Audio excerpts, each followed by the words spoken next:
What's up, guys? How's it going? Avid Geek here. Today we're going to talk about something that's a mix between being a geek and a nerd, I guess, if you want to call it that. This is 3D printing with Grand Archive as the subject today. Wanted to talk about like essentially these trays that I've been printing out and working on. I did not design these, by the way. These are from files I got on thingiverse.com. Someone else designed them. Great design, by the way. I don't know the guy's name. I would shout him out, but I don't know. You'll find it on Thingiverse. It's the only one. But I wanted to print it out as a fun project. I like 3D printing, and I thought I would give one to one of my friends. But as I've been printing them, I ran into a couple of different issues as I kept doing my iterations. So we have like version 1, version 2, and version 3. So I thought I'd talk a little bit about it, show it off what it looks like at the end with the cards actually in it. And that's it, just something different. So we're mixing a couple of things together. But really, this is to help display your cards, display your dice, things like that. Like I said, we'll put it together at the end. But first, let's talk about what happened at each stage, right? We'll save the best for last. So in version 1, what I ran into is I printed it flat. So there's different ways you can print if you're not familiar with 3D printing. You can print them flat, you can rotate it and everything else. But I thought I'd print it out like this first. But what happens is, if you have gaps, you need some supports inside. So I try to put supports in here, and then what happened is I just can't get them out. I can't get the supports out, so nothing slides in between here. So that wasn't great. Everything else came out really, really nice. The edges came out really smooth. The ends, you can see here, came out really good. These came out just fine. These came out good. It's really just this. This is the big problem. Are these ridges? They're just no good. They don't work. It doesn't work at all. So, all right, let's move on. And by the way, these take about 12 to 14 hours to print. So it's not a quick, it's quick to some degree, but not as quick as you would think. These are, oh, I broke that one. That's the first one I think I broke. Did I, or did I loosen it? No, I broke it. That's the first one I broke. I've never broken one before. This must be the one I was bending around for a while. Oh, well, this is the second version. The second version, I thought I would print it this way, I believe. I'm thinking, did I print it this way? No, I printed it this way. Yeah, I printed it this way. And so I stand it up vertical with the heavy set on the top, which I shouldn't have done. I should have done it the other way, but I printed it this way. And you can see it left some support craziness here. So this is real like rigid and sharp. A lot of things here on the bottom because that was where it prints on the base, so it leaves a lot of mess. Needs to be cleaned up. But you can see this is way better. The inside of this is a lot better.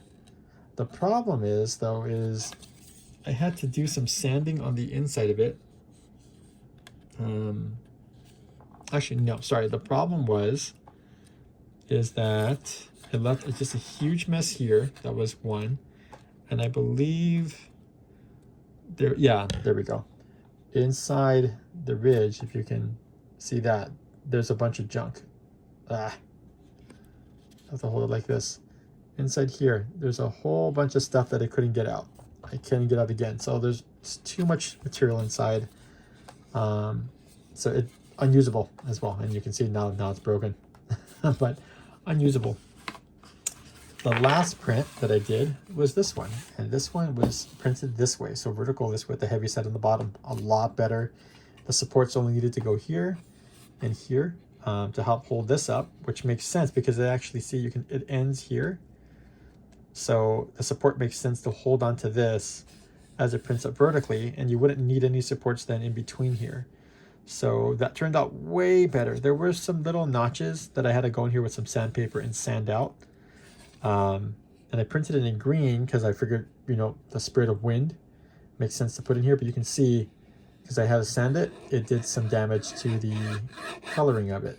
So I was hoping to avoid painting it, but I still might have to do that anyways. But you can see here, there's a little ridge there, but it's all sanded down now, so it's smooth even though you can see it. It was a little sharp here, but not anymore. I kind of went through it with some sandpaper. The different supports actually helped a lot as well. So yeah, it turned out pretty good. So you can see it's a little flaring out here, but not too much though. That can be cleaned up relatively easy. And yeah, a little not smooth there, not smooth here compared to like this, right? This is very, very smooth. Anyways, enough of that, but this is what it's supposed to look like. And it works now. So we'll take your spirit, right? Your spirit of fire. Slide that in. And I apologize, it's not red. This is green. But you slide it and you start off with your spirit of fire. You also have your trays for your dice to keep track of your life or whatever else. And then you have your counters that you can put in here for Arasana or whoever else, right? And who should we go? Let's go with Lorraine. Why not? Go with the OG. So as you level up, right, you materialize your warrior. You can level up to level 1. You go to a level 2. And then finally you have your level 3. So that just fits right on top. So these cards are not double sleeved, by the way. They're just in these particular sleeves, which are Rise sleeves, by the way. Very cool. Thanks to my friend again. Yeah, they're not inner sleeved or anything like that. This was just an example of how this could work. So I don't know if they'll actually work if they're double, triple sleeved. I'm not sure, but it works this way. Yeah, before on the others it would catch, for example. So, well, this one you can't even go through because it has all of the material in the slots. But this one, I believe, would yeah, it kind of catches right there. So over time, that will definitely damage your card and the sleeve. And I don't know if I can even get it through. Yeah, I don't want to force it. Down here, it goes through. And it kind of catches a little bit. The very, very bottom, I think, doesn't work. Yeah, that doesn't even work. So that's it. I just wanted to kind of share this out. I don't know if anyone's seen it. I haven't seen anyone talk about it online. But these are very, very cool. How practical they are, I don't know. But they're fun, right? They're a lot of fun. Maybe they make sense for on stream, right? If you're playing on the stream, you have your camera face down. You could have your champion on the side over here, for example. And it displays, well, let me put it in pictures, right? In camera. So if you have it like this, with your camera down, you have all your counters. They can see exactly what the champion is and how it progressed. Maybe that helps, right? And as you have the rest of your cards, your materialization phase. I mean, shoot, I am forgetting all the terminology. I cannot remember before you recollect. I forget what this is called. I'm drawing a blank. That's fine. Anyways, the point being, you have it like this, right? You have it set up. I mean, you have, of course, your piles over here. So I don't know, maybe that helps, maybe it doesn't for streaming purposes, but it's just something fun to do, right? Yeah, that's it. I just wanted to share that out. If you liked it, like, comment, subscribe, all that stuff. But anyways, thank you so much for watching, and I'll catch you guys later.